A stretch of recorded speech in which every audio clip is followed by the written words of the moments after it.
What's up YouTube, Jeff back again, and today I'm continuing my coverage of the Google Pixel 5 in Sage Green. Now I did my initial impressions last week. If you guys want to check out the video, I'll drop it below. Today I'm getting back into doing a type of video that I've done for a really long time, since the start of my channel. People tend to like it because when they get their phone in the mail from USPS or UPS or FedEx, you want to set up the phone. So today we're going to go through Pixel 5, the first 10 things you should do when you first get the phone out of the box. Now, if you've used Android for a while, a lot of these are going to be pretty basic, but I want to go deep into some of the menus and show you, especially if you're coming like from an iPhone and you don't know about a lot of these customization settings. Hopefully it'll be really helpful for you. The phone doesn't come out officially until next week on the 29th or the 30th, I think, in the US. So hopefully this will be out early enough for you guys to get excited about getting your Pixel 5. So the first thing to do was fingerprint sensor, and this is something that typically you actually do in the original setup phase, but of course you can go in and actually edit it from the settings. So if you go into the settings menu and you scroll down a little bit, you go into security, and of course you scroll down from there, you'll find pixel imprint, which is where you can set up your fingerprints. Now, I just set up a temporary pen to use for this one so you guys can kind of go and see. You do have to set up a pen. You can add additional fingerprints here. I highly recommend the fingerprint as the main method of biometric security. It's always one of my favorite ways to use it. And the fact that they brought the rear-mounted fingerprint sensor back on the Pixel this year makes this even better. This is a very good fingerprint sensor, very accurate. I mean, I've gotten used to using the ones that are in the display, like on the Samsung phones or the OnePlus devices. But this is a very accurate fingerprint sensor, and I really enjoyed using it again. It's really simple because it's right there on the back as soon as you take it out of your pocket. You can set up as many fingers as you want. I usually set up both index fingers when it's on the rear, but of course you can set up any finger that you would like on this back fingerprint sensor with pixel imprint. So that's the first thing to do. Get yourself some biometric security. The next thing is to choose your system navigation / gestures. So again, we're going to be spending a lot of time in the settings. If you go to the settings and you go into system and then go to gestures here, the really important one first, we'll talk about each of these, but the really important one is the system navigation. Now, the Pixel comes by default with the Android gesture navigation, where you swipe up to go home, you can swipe from the left or the right to go back in an app, or you can swipe up from the bottom and then hold it for a few seconds to get to your recents. So if you like that, of course, there's really nothing to do other than maybe play around with the settings. You can kind of see, how high you want to set the swipe in to go back. If you don't like it, you can go back to the traditional 3-button navigation that we had on Android for a really long time. So if you're an Android purist, you're someone who's been on Android for a while, and you don't like all this new age gesture nav stuff, well, you can go back to what you're used to. There's also a lot of other really useful gestures here that you might like to turn on. One really good one is the swipe on the fingerprint sensor to bring down your notifications. You can see right there, I just did that. That's a really useful one with the fingerprint sensor on the back, and I've always liked that with the Pixel devices that have that rear-mounted fingerprint sensor. Lift to check phone, tap to check phone, I always keep those on. Flip to this is one that some people use, where if you have a ring on, you can flip it over to mute the phone. Most of these are pretty good. Power menu, you can also customize things like your Google Pay cards and all of those things, and device controls, as well as sensitive content and showing cards whenever you have a locked device. So you can customize all that stuff from within the gesture menu. So just take a chance to see which ones you like. I highly recommend the few that I showed you, and especially deciding what type of system navigation that you would like. Okay, so the next thing is the home screen settings. The home screen settings, of course, are tweaked by long pressing on the home screen itself and just going into home settings. There's quite a few things that you might want to look at. One of the really important ones that I think that I actually forgot to turn off, I didn't even realize that I forgot to turn it off on my Pixel 5, the add app icons to home screen. I really don't like this option. Every time you download a new app, it's going to add it to your home screen. That's just not something I particularly like, so I usually turn that off.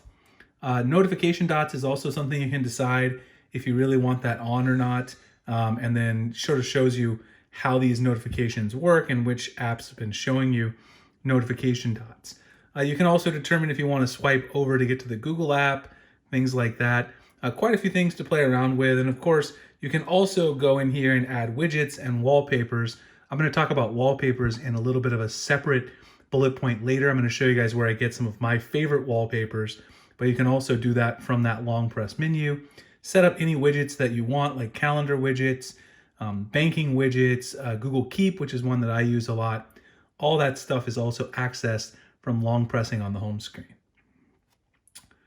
Next thing, the display settings. So let's go back to the settings menu and we'll take a look at display settings here.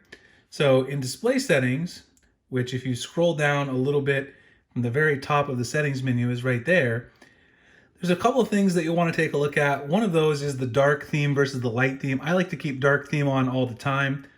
Obviously, you can toggle this on and off. Night light, of course, you can schedule this or turn it on whenever you want to have on night light. It basically gives you a nicer way to read the screen and not damage your eyes. Adaptive brightness, most people are going to want to have that on. Screen timeout, which is something that does affect your battery life. If you don't want the screen to time out as quickly, you could change this to a longer amount of time if you want, or a shorter amount of time, depending on what you want to achieve. The color profile, I like to use adaptive personally. You can also do the boosted if you want to make it look a little less, I guess, a little less poppy, maybe a little more natural. But there's 3 modes to take a look at.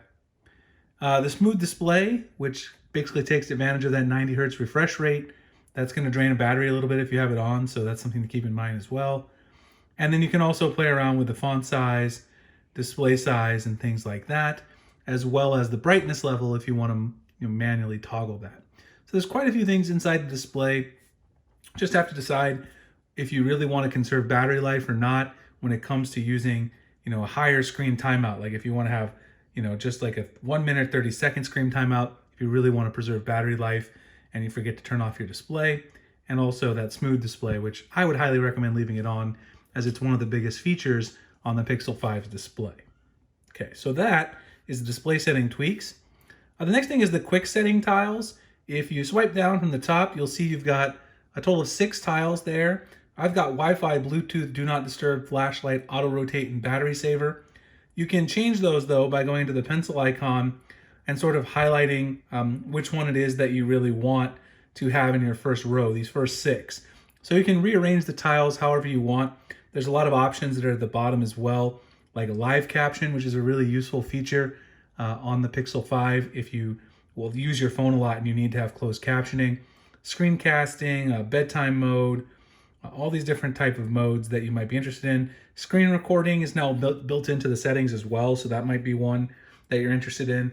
So pick the 6 that you feel like you're going to use the most. The defaults are pretty indicative of the ones I use. Sometimes I toggle the night light up there at the top if I'm planning on using that quite a bit for the device that I use when I'm going to bed. So that's something to think about, but there is an option to edit all of these. So pick your 6 favorites so that's set up as you start using your phone. The next thing are the sound and vibration settings. So let's go ahead and swipe into settings again, go into sound and vibration. There's quite a few settings in here you might be interested in. One of those is the one I mentioned just now, which is live caption. Live caption will automatically caption videos and stuff that's on your display. You can choose to hide profanity, show sound labels, and you can also ask if you want to caption your calls. So it will either ask every time or do it automatically. Now, I usually turn this off because it can be a little annoying if you're just scrolling through Twitter and stuff. If you actually need it on for a little bit of time, like if you need captioning because maybe you can't use your headphones or something and you want to see what's being said in a piece of media, you can turn it on and then toggle it back off. But you do have the option to leave that on sort of full time. Now playing, which is very useful. That shows you the songs that are playing nearby on your lock screen. This has been a very popular feature of the Pixel for the last few years. Certainly recommend keeping that on. And then down in advanced, of course, you can do touch sounds, dial pad tones. You can toggle all of those things as well.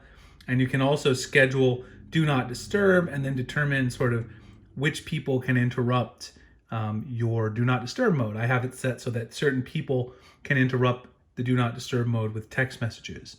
And you can toggle that on and off for him here as well. and also toggle off some of the duration and things like that, and how notifications are displayed when you have Do Not Disturb mode enabled. So definitely something to take a look at there.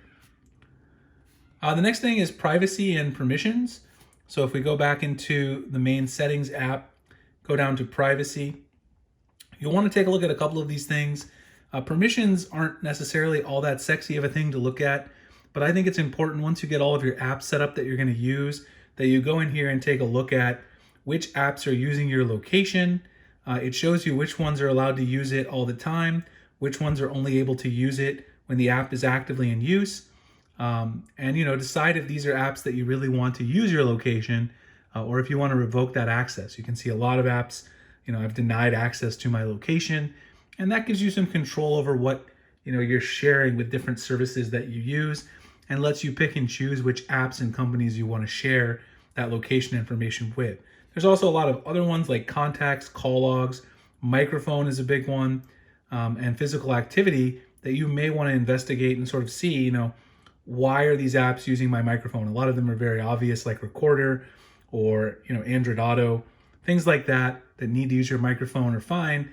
But if you had something that was using your microphone like Reddit, you might not want that, or maybe Twitter, that would not be good. So you would want to revoke that permission. So just to keep in mind, there's quite a few other privacy settings in here, like autofill and activity controls, ads and usage and diagnostics. But the permissions is one you definitely want to look over so that you're kind of in control of what you're sharing with those different apps. Okay, the next thing is battery settings, and you can actually get from this by going in here and long pressing on the battery icon here. The battery icon, if you long press on that in the quick settings, you can play around with some of the battery settings. One of the most important ones, in my opinion, is the battery percentage. So I like to have that toggled on. It's off by default, so it's right there. You can also turn on battery saver mode within here. Sometimes you're going to want that. But a really important one as well is the adaptive battery. This one you pretty much want to leave on for sure. It says it delays some notifications, but I found in practice it's much less aggressive than some of the ones from like Xiaomi and Huawei, which will flat out stop you from receiving social media notifications. That's just not the case here. And so at the end of the day, you probably don't really care too much about leaving this on because it's going to help you with your battery life. Now, the other thing you can do from in here is battery share, which lets you share your battery percentage with someone else with wireless charging. You can use it with your Pixel Buds, which is what I've been doing because Google did send me the Pixel Buds out to review with the phone. The next thing is to get a good wallpaper. I want to show you guys my favorite app. A lot of you have been following me for a long time. You know it. It's Backdrops. That's where I got this wallpaper right here, which is Vast Canyon. They have a lot of great wallpapers on their main screen, but they also have a lot of great wallpapers in their Pro Pack and other packs, which are paid packs. So, some people don't like that, which is fine, but it's like $2.99 or $1.99 when I paid for it, and I really thought it was worth it. This is pretty much the only place I get my wallpapers because they have such a good selection. They're updated, every day pretty much with a new wallpaper of the day. So really, you don't need another app. This one pretty much suffices for all your wallpaper needs. I will link this one below in the description so you guys can take a look. The last thing I'd recommend doing is getting a case. There's quite a few good case options for this phone. I am going to have more videos showing some of these off. If you check my previous video, I had the Spec Exo Tech case on it, which I linked, and I'll link it below. Google also sent the fabric case, which I'm going to do a separate review on. I think everyone's seen the fabric cases from Google. They're very minimalist. They don't necessarily offer the most protection, but I'm also going to do some other third-party cases. This one is more, durable than a glass phone because it is made out of metal, and then it sort of has this painting on the back here. But I definitely recommend getting yourself a case to use with this device because you're going to want to protect it over the long haul. And of course, if you don't want to use a case, then maybe pick up some kind of thing like Square Trade or something so you don't damage it and then you have to replace the phone at cost. Anyway, guys, those are my top 10 things to do, first 10 things to do with your Pixel 5 right out of the box. Hope you guys enjoyed it. This video will go up, pretty much a week ahead of the phone coming out, so I hope you have a chance to set it up. If you guys have any questions for me about other things that I do when I get the phone out of the box, cases and other things I'm using with the Pixel 5, or other performance questions, drop them below and I'll get back to you. You can find me at Twitter and Instagram, the links in the description. Like, comment, subscribe if you want to see future videos. I got the OnePlus 8T and a couple other phones coming up as well. And I'll see you guys in the next one. Thanks a lot for watching.